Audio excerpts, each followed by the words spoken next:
All right, welcome to another Bragging Rights hobby progress update. I was just thinking about it. We need to get back into the swing of regular Army showcases and game showcases. I'd like to do that perhaps this week, but for today, more progress. So on Blood Red Skies, new game that I just started playing, I'll probably play it casually here and there throughout the coming years. I've painted up a few small forces. 6 Spitfires, 6 109s, a German bomber, Junkers 88, I think. And then here we have 6 Yak 1s, and you see there's a squad leader in the front with different star insignia.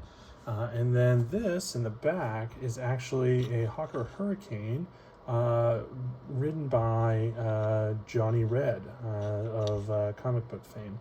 So I picked up the Garth Ennis Johnny Red comic and thought it was pretty cool, and it inspired me to buy this Ace Pilot. It was a decent price, and it came with what I thought was a 28mm miniature, which I'll probably still paint up, but unfortunately he's more like 30 or 32, so it's not going to work for what I wanted. I wanted it to be an air observer for my Soviets. But oh well. These guys painted up quick and easy. I just did base coats, wash, dry brush, and then I added on some camo patterns, just two-tone camo. The decals finished the models off. All right, let me get these out of here. I do like how easy it is to pick up these models safely. I may play them in a tournament sometime, but unfortunately, what I have is not tournament legal, as you have to have elements of planes typically, and you can't have just one Ace Pilot sitting in a different kind of aircraft, which is unfortunate because Johnny Red, you would have to take essentially a British squadron to take Johnny Red. Okay, so now let's talk about some additional painting I did. These are more guys for the Hungarian. This is the Hungarian anti-tank box set they have. It comes with 4 figures, and it's reasonably priced. It's got an anti-tank rifle team, and you see that.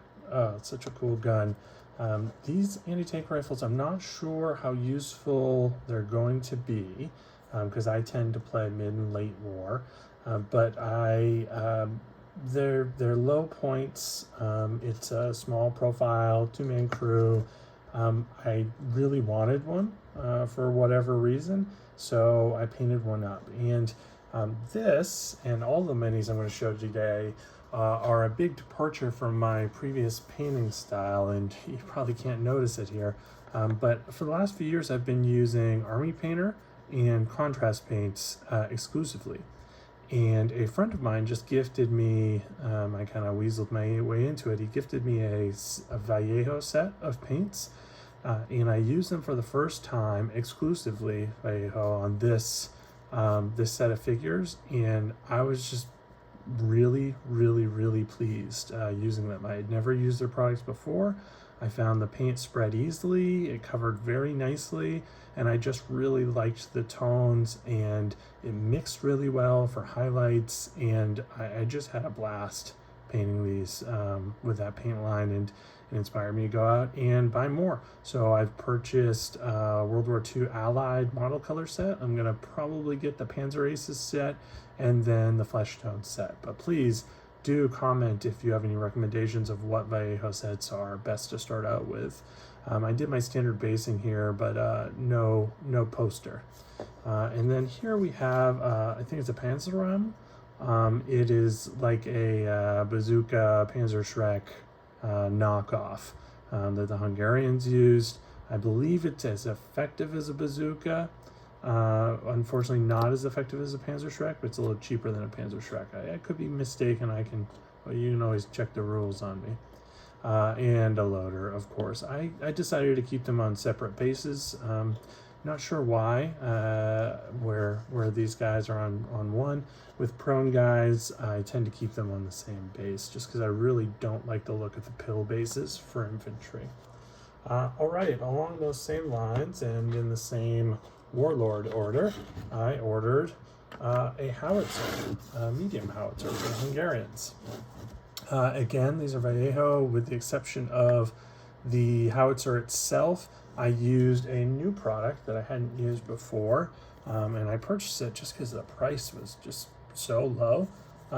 This is a wash for tanks and model makers. It was, it's a cool color, and I like how realistic it ends up looking. This is just washed over the whole frame, and then I added a little weathering with a sponge and highlights on the edges with a sponge. But it doesn't work well for infantry, I've found. So you really need it for these large, big surfaces, basically to stain them. It does give a little bit of a satin or gloss shine to it. So if you don't want that look, or like kind of a lacquered paint look, if you don't want that look, you're gonna have to hit it with a dull coat later on. And you can kind of see the shine here picking up on this. Now, I kind of like the shine. I think it's realistic that paint that is over these pieces would have a little bit of a gloss enamel. At least the museum pieces I see all have that. Perhaps that's just sealant in the museum, but I will probably leave it like that. The crew themselves, I painted with the new model color and game color paint range that I have access to now. You see the new metallics that I use back here. I'm not quite used to using these metallics yet, so I'm going to keep experimenting with them. I find that they're far different from other brands' metallics.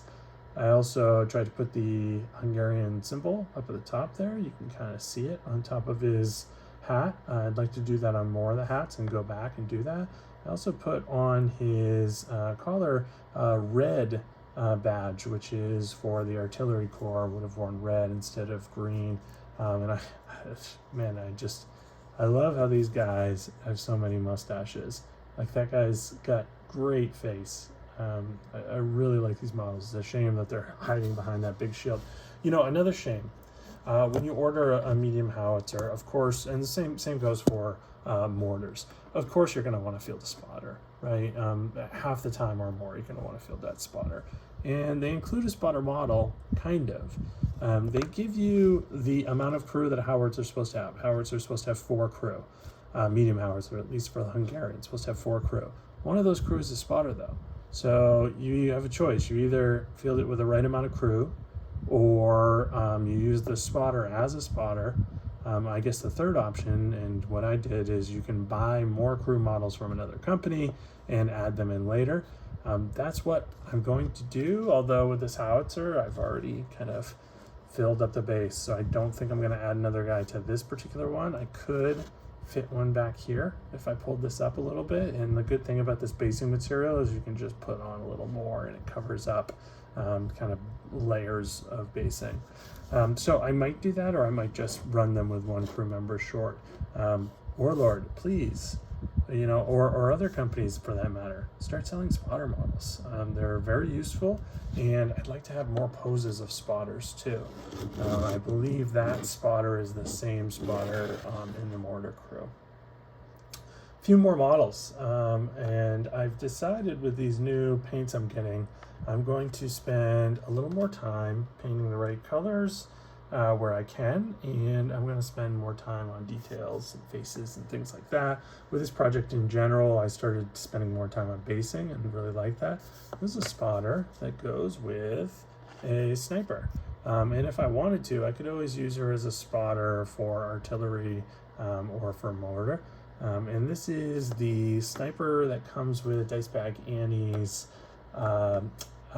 female line, which is a really amazing line. I was very impressed with these models. I don't know who the sculptor is, but they're really great and very useful. I showed off the flamer I had recently. I got this model for $8, which I thought was a great price. This is Lady Death, and I gave her a wonky eye. I should go in and fix that. But this is a kind of a sniper race for the Soviets. Oh, I need to highlight that hand. Missed a spot. Yep, I did the front, not the back. Well, she needs to get fixed up anyway, and we'll highlight that orange hand while we're at it. I had fun painting this model. It's a little weird working with this Soviet color palette because it is so plain and so drab. Hungarians are nice because they have a little more flair to them. Speaking of flair, I did an NKVD officer who I thought came out pretty nice for a quick job. Again, using my new paints. There's a little shine down on his legs. I didn't quite mix up that paint enough, and I'm something down there on his leg. Looks like I missed with a highlight, so I'll probably go in and repair that. And that shine I'm gonna hit with a little matte varnish. I'm still gonna keep my army painter technicals like this. This stuff will take that shine off and make them look good. I like the idea of NKVD officers having relatively clean pressed uniforms and well equipped, while their soldiers might not be. This guy, could be leading any unit into battle. I'm actually going to use him probably as a commissar's assistant, just because he stands out and he's armed appropriately for what I want my commissars armed with. All right, well, that is it for painting for this week. I'm going to hopefully do some new stuff this coming week and might do an army showcase if I have the time. I've got a lot of projects going on right now. It might be Black Seas, maybe more bolt action in 172, maybe more 28 millimeter. I don't know. A lot of stuff is getting me jazzed about the hobby right now. I did paint 6 Supermarine Spitfires, but the paint jobs are so basic and bland that I'm not going to bother showing those off.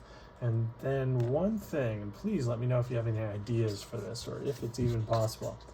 I like to see if I could resuscitate this thing and somehow get it to tabletop standard. It is ugly. It's just one piece of molded soft plastic. Just by looking at it, it looks lightweight, and it is. But I could add some weight to it pretty easily. Get some ball bearings and glue them in here, just so it feels a little better on the table. And then I also feel like with a paint job, we can add false sense of depth and detail by painting it on. So if you have any ideas, let me know. But I do plan to see if I can get this into service for the Hungarians. All right. Thank you. Have a great week.